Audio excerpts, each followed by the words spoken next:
So now we're going to move on to our dream notes, having just talked about sleep.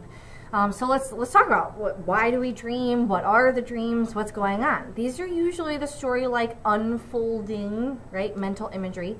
Most commonly, dreams have some degree of likeness to daily activities. We very infrequently have like science fiction dreams, right? But we do tend to have more bizarre and unrealistic ones. Oftentimes you'll talk about something during the day or right before you go to sleep, and then you'll dream about it, right? But also things that are happening in your environment, like your alarm going off, could very much be present in your dreams. Kind of interesting. So what do we dream? What do you dream? There's actually some common themes. Or have you even ever had a recurring dream? So in this chart, it kind of shows you the percentage of Americans versus Japanese saying yes, that they have dreamed of being attacked or pursued. 77% of Americans saying so. Japanese, 91%. Very interesting. Of falling, yes, very high. Trying again and again to do something. School teachers are studying, and that everybody goes through school, so most people have that dream. Arriving too late or missing the train, something like that. Dead people as though they are alive, a loved one being dead, all of these common dreams. Or even a recurring dream, the same exact dream that you have, not necessarily in different nights, but you wake up and you're like, wow, I've had that dream before. That's so strange. So 1,000 Psychology Today readers responded to a dream questionnaire, 95% of them saying that they remembered their dreams upon waking up. 39% said that they could control their dreams. This is the lucid dreaming, and that they go back into their dreams and they control them. That's so crazy. 68% said that they had recurring dreams.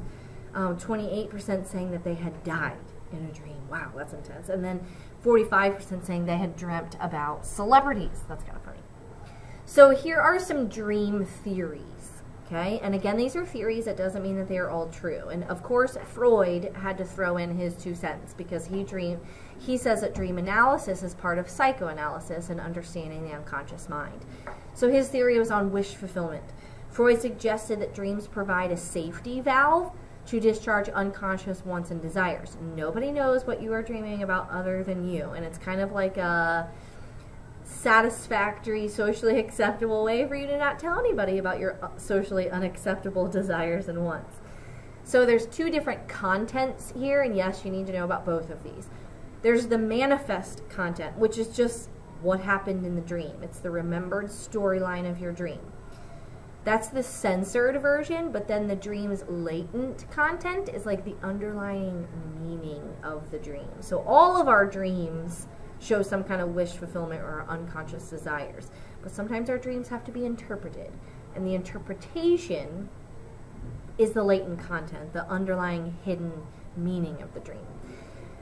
There's a theory of information processing, and that dreams may help us sift, sort, and fix today's experiences in our memories. Okay, it kind of just helps us with the perceptual organization of everything. Then there's the physiological function. Dreams provide the sleeping brain with periodic stimulation, right? Like the neurological stimulation. And they preserve those neural pathways that we might not have used during the day. That kind of makes sense. Neural networks of newborns are fast developing. Therefore, they need more sleep, right? Babies, they need more sleep. So, I mean, they sleep newborns sleep like 22 hours of the day. They sleep a crazy amount of time. Of course they do, because their brains are so underdeveloped. So another theme is the activation synthesis theory, and I kind of like this one. It suggests that the brain engages in a lot of neural activity that is random, and our brain doesn't like random. So the dreams, it creates these dreams to kind of make sense of that activity, which could explain why our dreams are kind of funky, is because it's just trying to make the best out of this random activity that it's got. It's like the brain's interpretation of its own activity. So dreams really mean nothing, which is kind of interesting. And then there's cognitive development. Some researchers argue that we dream as a part of brain maturation and cognitive development, much like sleep. But all dream researchers believe we need REM sleep. When deprived of REM, and then allowed to sleep, we show an increased REM sleep, which is called REM rebound. So think of this, you're sleep deprived, and the more sleep deprived you are, when you eventually go back to sleep, the faster you will go into REM sleep, going through the first 4 stages and up much faster. And again, this is called REM rebound. So this just kind of gives an overview of all of the dream theories. Feel free to kind of zoom in here.